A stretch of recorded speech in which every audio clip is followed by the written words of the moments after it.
A escola não está separada do mundo onde ela está inserida. A escola, os muros da escola não criam um portal mágico em que dentro da escola os conflitos, as contradições da sociedade ficam do lado de fora. Isso não acontece.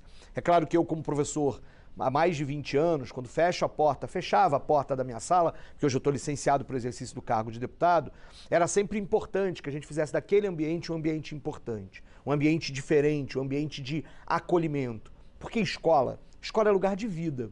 É escola de promoção da vida, de descoberta da vida, de descoberta do mundo, como ele é, como ele deveria ser, o que a gente precisa fazer para que ele seja isso. E o problema é que muitas vezes os conflitos que estão sendo produzidos na sociedade acabam sendo absorvidos e aparecem dentro da escola.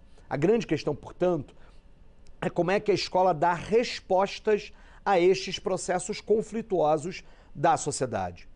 Esse processo que a gente está vivendo agora, e o programa começa lembrando do massacre de Realengo em 2011, que marcou tanto a todos nós, cariocas, esse é um processo, inclusive, que não é apenas de uma violência no contexto das comunidades escolares, é uma violência contra as escolas, em que determinados atores, movidos pelo ódio, decidem em determinado momento entrar nas escolas, atirar, matar crianças, profissionais de educação, pais, responsáveis. É bom lembrar que não é um fenômeno só brasileiro, é um fenômeno mundial e que ele tem sido alimentado por um ódio, que é um ódio disseminado em toda a sociedade.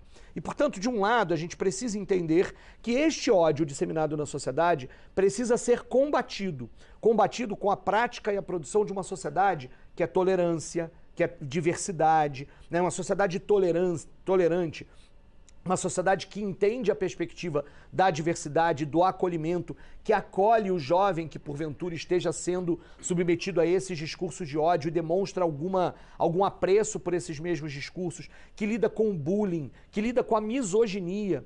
Não sei se todos aqui sabem, mas o assassino lá de Realengo, as meninas que foram mortas com tiros na cabeça, enquanto os meninos ele mirava nas pernas, num sentido claro de que ele tinha as mulheres, as meninas, como alvo, o que é claramente o sentido de um machismo estrutural que nós vivemos na sociedade que se expressa neste momento de ódio.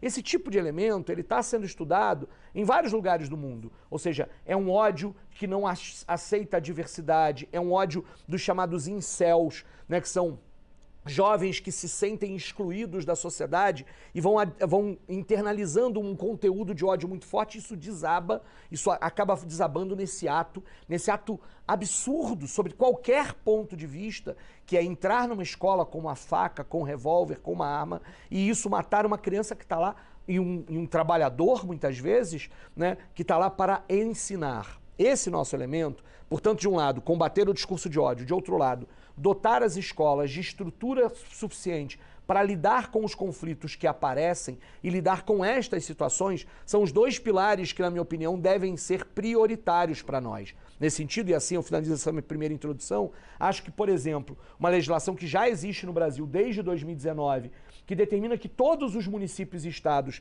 tenham equipes multidisciplinares para atender as escolas, com psicólogo, assistente social, pedagogo, professor, é um elemento importante. A grande maioria dos municípios não tem essas equipes.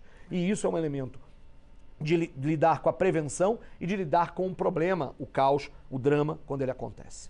O problema é absolutamente complexo, mas ele será percebido na medida em que a gente construir uma sociedade que encare esse desafio como um desafio de todos nós. E um desafio que significa entender a complexidade de nós todos como humanos e a complexidade que existe dentro da escola. É uma escola melhor com mais livros, com mais ideias, com mais valores, que vai ser capaz de prevenir o ódio que a gente vive na sociedade. É essa escola que eu sonho, essa escola que eu dou aula, essa escola que eu luto como deputado para construir. Deputados, muito obrigada.